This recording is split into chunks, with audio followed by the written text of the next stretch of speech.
Hello दोस्तों, आज हम क्लास 10th का क्वेश्चन नंबर 10 करेंगे, जो कि एक्सरसाइज 7.2 का क्वेश्चन नंबर हमारा जो 10 है लेसन नंबर 7 से संबंधित है। और कैसे करते हैं जरा ध्यान से समझिएगा। क्वेश्चन बहुत ही अच्छा है क्योंकि पेपर में इस टाइप के क्वेश्चन जरूर पूछे जाते हैं। ठीक है दोस्तों, तो आप मुझे जानते हैं, मेरा नाम है साकेत और आप देख रहे हैं मेरा चैनल Pi20। चलिए शुरू करते हैं। क्वेश्चन नंबर यहाँ पे क्या कह रहा है, एक समचतुर्भुज का क्षेत्रफल ज्ञात कीजिए। एक समचतुर्भुज का क्षेत्रफल हमें ज्ञात करना है जिसके शीर्ष इसी क्रम में, यानी कि इस क्रम का मतलब है कि क्रम से चलने वाले शीर्ष होने चाहिए। तो कितना दे रखा है 3,0, 4,5, माइनस के 1,4 और माइनस के 2, माइनस का 1 दे रखा है। तो इसी क्रम में यहाँ पे चलना चाहिए। तो हमारे पास क्या है, ये क्रम दे रखा है। तो इसी के आधार पर हम क्या करेंगे, इसको सॉल्व करेंगे कि एक समचतुर्भुज का क्षेत्रफल। ठीक है दोस्तों, अगर चैनल पर पहली बार आए चैनल को सब्सक्राइब करें, लाइक करें और शेयर जरूर करें। बेल आइकन को जरूर प्रेस करें जिससे कि नए नोटिफिकेशन आपको तुरंत मिले। ठीक है दोस्तों, तो कैसे करते हैं देखिएगा। अगर हमारे पास एक समचतुर्भुज दे रखा है, इसका जो क्षेत्रफल होता है, यानी कि अगर हम लिखना चाहें तो समचतुर्भुज का क्षेत्रफल हम लिखेंगे समचतुर्भुज का जो हमारा क्षेत्रफल है वो होता है 1/2। यहां लिख देंगे विकर्ण, यानी कि विकर्ण मतलब पहला विकर्ण गुणा दूसरा विकर्ण। यहां लिख देंगे दूसरा विकर्ण, यानी कि कहने का मतलब है कि हमारा पहला विकर्ण होगा और दूसरा गुणा। कैसे लिखेंगे इसे हम, 1/2।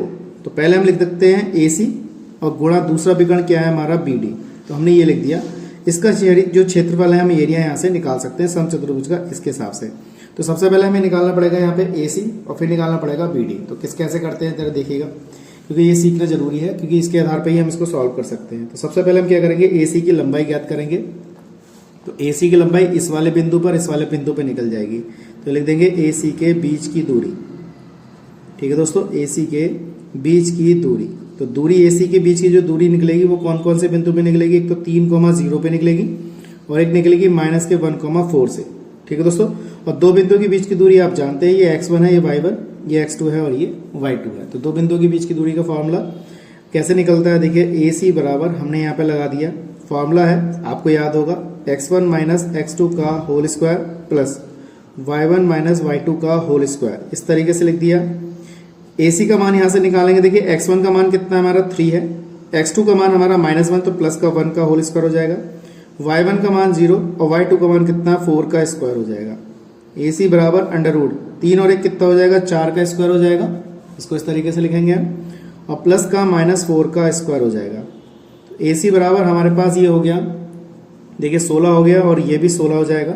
इस तरीके से इसके फैक्टर कर लेते हैं। AC बराबर अंडर रूट कितना हो जाएगा हमारा 32 हो जाएगा। इस 32 को हम बाहर निकाल सकते हैं। कैसे निकाल सकते हैं, इसके गुणनखंड करके। और गुणनखंड क्या होंगे इसके, 2 गुणा 2 गुणा 2 गुणा 2 गुणा 2। इस तरीके से देखिए 2 दूनी 4, 4 दूनी 8, 8 दूनी 16, 16 दूनी 32। तो वर्गमूल से जोड़े वाली संख्या बाहर आती है। देखिए एक जोड़ा बाहर आ जाएगा, इसका एक जोड़ा बाहर आ जाएगा और ये हमारा अंडर रूट अंदर ही रहेगा। तो AC बराबर 4√2 हमारा क्या आ गया, ये मात्रक, यानी कि हमारे पास AC भुजा आ गई। क्या आ गई हमारे पास, AC भुजा। अब हम बात करते हैं यहाँ पे AC भुजा हमने निकाल ली है और इसी क्रम से हम क्या करेंगे, यहाँ पर BD की दूरी निकाल लेंगे। BD के बीच की दूरी हम यहाँ पे लिख लेते हैं, बीच की दूरी। तो AD के बीच की दूरी हमने AC के बीच की दूरी निकाली है। अब हम BD के बीच की दूरी निकालेंगे, BD यानी कि B और D पॉइंट। तो BD का बिंदु कौन कौन से है हमारे पास, तो 4,5 है और माइनस का 2, माइनस का 1 है। तो हमारा ये x1 y1 और ये x2 y2 हो जाएगा। इसके बिंदु के बीच की दूरी भी हमारे पास यही फॉर्मूला होता है, x1 माइनस x2 का whole square plus y1 minus y2 का होल स्क्वायर। कितना हो जाएगा हमारे पास, ये x1 का मान कितना आएगा 4 हो जाएगा, x2 का मान प्लस का 2 हो जाएगा, प्लस y1 का मान हमारे पास 5 हो जाएगा और y2 का मान हमारे पास +1 का होल स्क्वायर हो जाएगा। ठीक है दोस्तों, ये हो जाएगा। तो 2 4 कितने हो गए भाई, 6 का स्क्वायर हो जाएगा। 5 + 1 हमारा 6 का स्क्वायर हो जाएगा।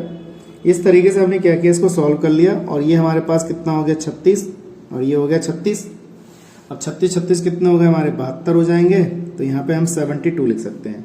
ठीक है दोस्तों, तो 36 दूनी 72, तो उसको हम लिखेंगे कितना, यहाँ 2 गुणा 2 गुणा 2 गुणा 2। देखिए 2 दूनी 4, 4 दूनी 8, 8 दूनी 16 और 16 दूनी 32 दूनी 72। देखिए 2 दूनी 4, 4 दूनी 8 दूनी 16 दूनी 32 दूनी।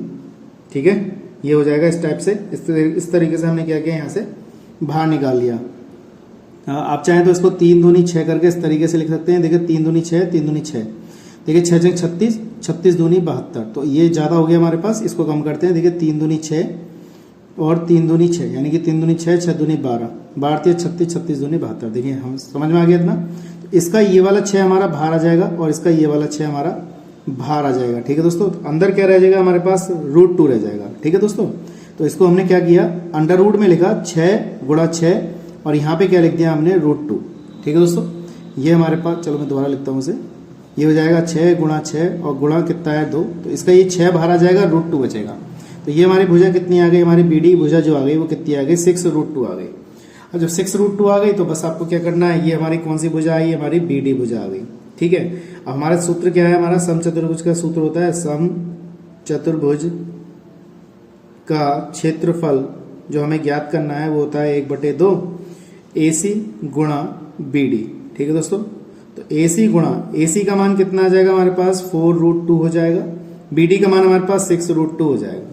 ठीक है दोस्तों, हम मल्टीप्लाई कर देते हैं इसकी, तो 1/2, तो 6 चौक 24 और रूट की रूट से गुणा करेंगे तो रूट हट जाएगा, 2 से 2 हमारा कैंसिल हो जाएगा।